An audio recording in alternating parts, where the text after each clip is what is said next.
So that's sort of how the coup works. Gonna zoom out here, and over here's the turn track and the space race. So it's pretty neat. The war is divided into an early war, mid-war, late war phase. Each turn of the early war, you're dealt 8. Well, to start off, you're dealt 8 cards.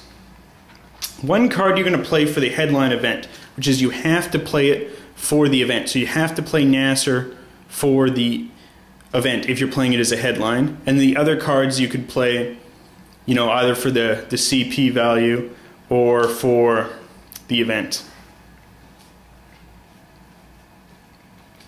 And you're holding one card as well. So let's say you've got 2 really bad cards that the person doesn't want to play. Then, you know, you can spend 1 on the space race and then spend 1 on, you know, holding it into the next round where you can discard. The way the game works is you can win in a couple of different ways. One, if your opponent triggers nuclear war, if you get 20 victory points, if you can control all of Europe, or if you can you have the most victory points at the end of the game.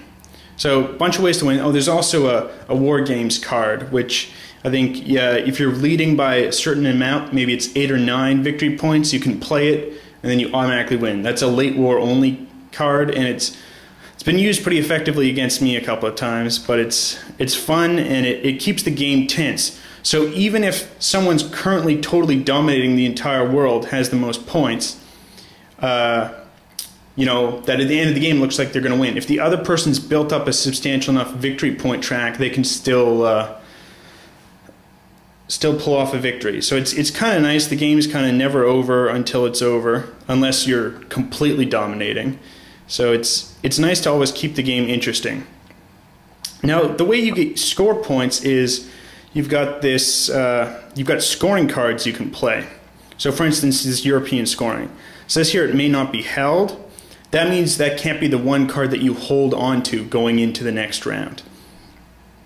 And so there's 3 ways you score points. With when someone plays this card, we check Europe. If you have presence in Europe, then you get 3 points. If it's domination, 7. If control, for Europe only, it's automatic victory.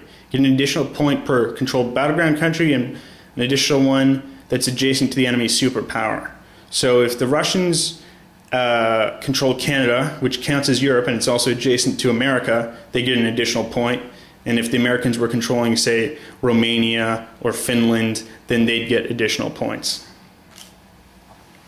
So the way presence work is you have to control one country, at least just one country in the region. So right here, if we zoom in, Italy here would be controlled by America because they have 2, and stability value is 2. Yugoslavia, 3, stability value 3. So they both control a country. So they both at least get presence. Domination is if you control more countries than the opponent and more battleground countries. So if we zoom out here, both America and the Soviet Union control 3 countries in Europe. So even though America only controls one battleground country, Italy, and the USSR controls both East Germany and Poland, which both count as battleground countries, the USSR is not dominating Europe because they don't have more countries in total. So both would only score presence value points. No one would get domination. Though the Soviet Union would get 1 more point this way because they control 1 additional battleground country. So it would be a net gain of 1 for the Soviet Union. And then control would be control more countries and all countries. So you can win if you control every battleground country in Europe and more countries in Europe than anyone else. So it's a neat game. There's a lot going on for it. Because the way it's scored is you have to play these scoring cards. You don't know what your other opponent might be playing or what they've got in their hand.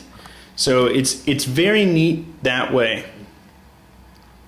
Because if suddenly your opponent's putting a ton of effort into Central America or, you know, Asia, you think maybe they got that card, and so you start putting forces there in. You know, it becomes important precisely because your opponent's fighting over it. And it's a neat kind of simulation almost as of the domino effect, so to speak. This is a great game. You can play it in about 3 hours, maybe less if you hurry, but that's how much I'd block out to play it. Very, very fun, great two-player game. I think, you know, war gamers would like this game. I think even some Euro gamers would like it. It's a great game. As you can see, this is an actual board by GMT. The cards are good quality. There's the player aids. The rule book is excellent, and it's got a good sample play. Again, I can't harp on how important I think sample plays are. You know, you've really got to just explain it to someone who, you know, they've never played this game before. They want to just be able to read the rule book and go right in. Some people, some companies don't put in a sample play, and it's terrible. Here, GMT's got a great rule book. It gets into the details, but you can also sort of just read the sample play to get a feel and flow of the game. Every company should have sample plays in their rulebook, and I'm glad GMT's doing this. I really think this deluxe edition of Twilight Struggle is excellent. I like how GMT is now deciding to go with a lot more mounted boards. I've gotten in their Washington War, and it's a beautiful board. They've also announced that their two newest CDG games, Wilderness War and the War on Terror, are coming with nice mounted boards, and I'm a big fan of that, and I'm sure a lot of other gamers are as well. In conclusion, get this game. It's amazing. If you own only one two-player board game for about a 3-hour time frame, this is the one to get. You know, maybe if you can't ever dedicate, you know, a solid like 2.5 to 3 hours to play a game, don't get it. If you can only ever dedicate an hour, it's not your game. But if you can, you know, dedicate 2.5 to 3 hours, this is it. It's perfect. You know, you're not going to waste your whole day. It's just 3 hours, you know. You can do it in the evening, you know, 7 o'clock to 10. It's really great. Get this game. You'll love it.